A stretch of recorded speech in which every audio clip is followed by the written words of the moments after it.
Mahalagang dumaan sa mga timbangan ng DPWH ang mga trucker na mula sa pier ng Maynila para iwas overloading. Pero ang ilang pulis nadadaan umano sa areglo para palusutin ang ilang trucker. Balita hatid ni Mark Salazar.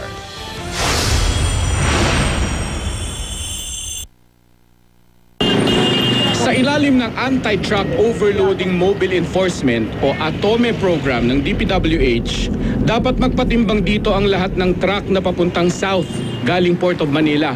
Ito'y para matiyak na alinsunod sa batas ang timbang ng mga truck at kargamento nang sa gayo hindi masira ang mga tulay at kalsada.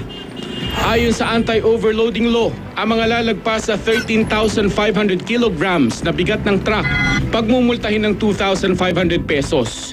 Ang lahat ng makukolektang pera, ilalaan sa pangangalaga ng mga kalsada, mga traffic light, mga drainage at sa pagkontrol sa polusyon sa hangin.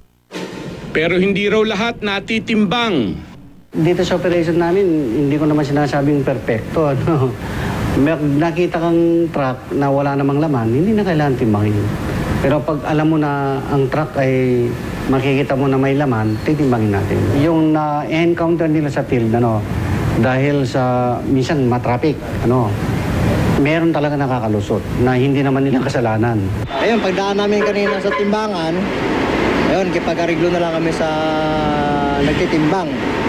Okay, yun, alis na kami agad, ganoon lang. Bali, sa ngayon po, hindi na sila tumatanggap ng 100, hanggang 200 sila eh. Kaya sabi nila, pag inabot kami ng 100, ano kami bata? Minsan, reglo, ganoon, 200. Ang driver na si Melo, di niya tunay na pangalan, maraming pagkakataon na tuloy lang ang pasada. Pag may escort ka, hindi mo na kailangan pumila doon. Kasi yung escort mo, doon pa lang sa aarigluhin niya yun bago parang makarating, okay na yun.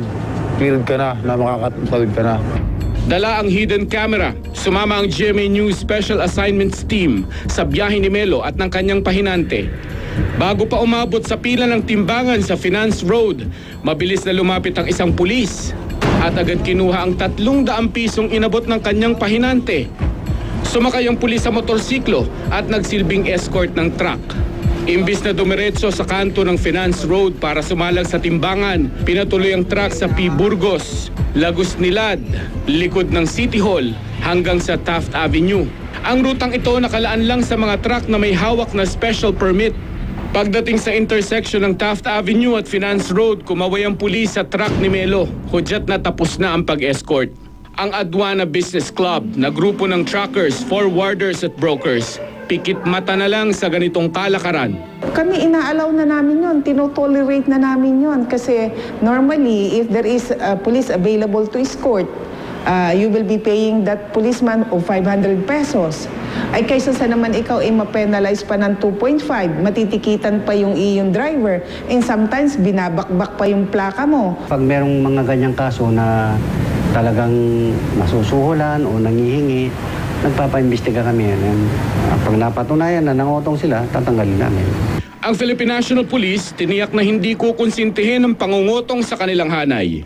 Hindi pwedeng mangyari yan. Ang sa amin lang, hindi namin tinotolerate yung mga ganitong activities. And this kind of video will help us sana to identify and charge kung sino man yung responsible.